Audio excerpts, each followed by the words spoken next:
So Everybody's Gone to the Rapture is directed by Jessica... Damn, I didn't write her name down. Jessica Curry. She's director of the game and she did the soundtrack. So Everybody's Gone to the Rapture is a first-person exploration game. What that means is it focuses on the atmosphere and the storytelling and has virtually no gameplay. Like, think Gone Home, Vanishing of Ethan Carter. All you do is move around. You press X and you tilt the controller for a clearly forced gimmicky thing. Now, while the no gameplay thing will turn people off completely, that's not the problem with this game.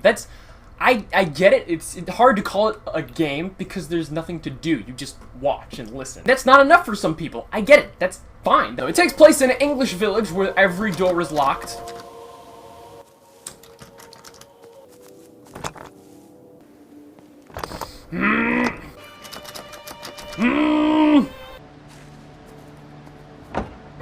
Yay!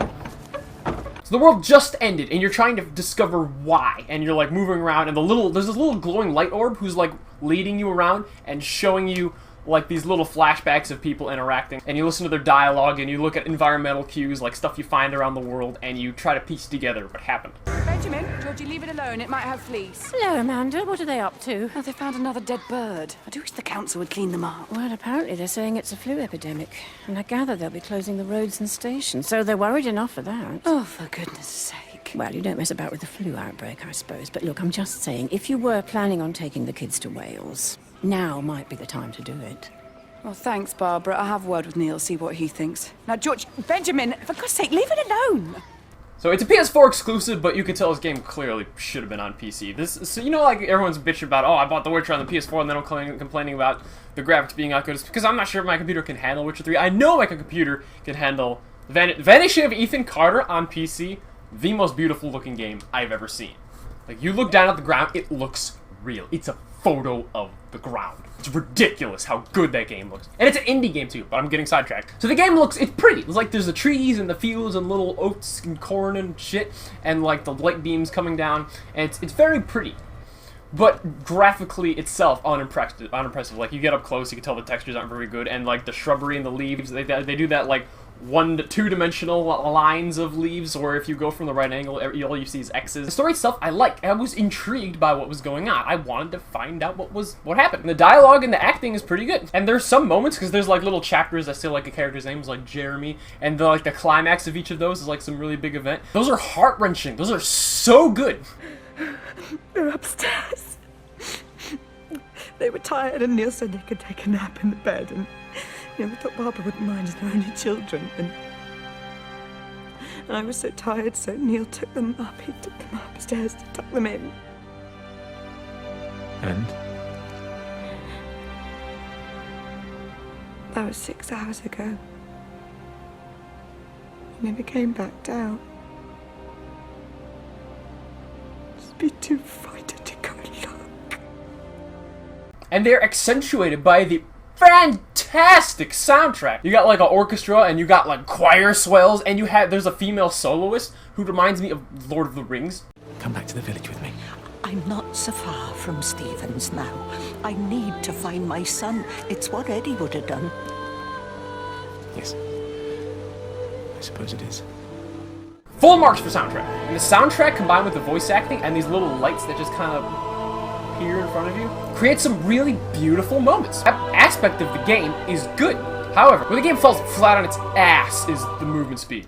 You walk about a quarter of a mile an hour in a game world the size of a small county. Look at this. This is unacceptable. This is so game-breakingly bad. Don't worry, if you hold down R2, which the game doesn't even tell you, you can gradually build up after about like 15 seconds to a power walk. It's bullshit! And you can't hop like little shrubbery lines. You know what, like when they have evergreen bushes that like they make into a fence because that's what, like a bush that you can mold like clay. It's really weird. But like that and fences, like every damn yard is encased in that. And you go and look around for stuff, and you gotta go back through the house because you can't jump over a damn knee-high fence! And like I said at the beginning, it seems like you're supposed to follow that little glowy light orb, but sometimes it A, stands still and does nothing, B, circles back on itself, or C, turns around and goes back the way you just came. If it is supposed to be the follow me, it's glitchy as hell. And if you're not supposed to follow it, then What the hell are you supposed to do? If somebody thinks your game is glitching out, you failed. So I got lost and started wandering around just praying to encounter some kind of story event. I even threw the controller. I'm like, F it, I'm not putting myself through this. This game is supposed to be like 4 hours long. It took me closer to 10.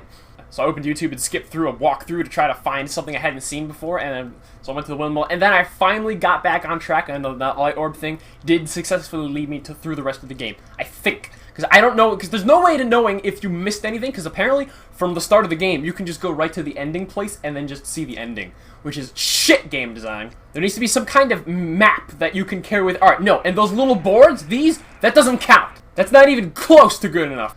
It needs to tell you where to go, and it needs to make sure you did everything so you know what happened. It said there were 6 chapters. I only counted 5. Jeremy, Steven, Kate, Lizzie, Wendy. Who am I missing? And the ending of each of those chapters where they like close off the thing with the character are fabulous. They're so well done. I can't write the game off as shit because they evoked actual emotion from me. Those are what saved the game from getting like a 2. But the actual ending itself, no spoilers, don't worry. It fails to explain what happened. Somebody said in the review is like, even though titularly it says everybody's gone to the rapture, Jesus is coming, is not what causes the end of the world. We're like, what game did you play?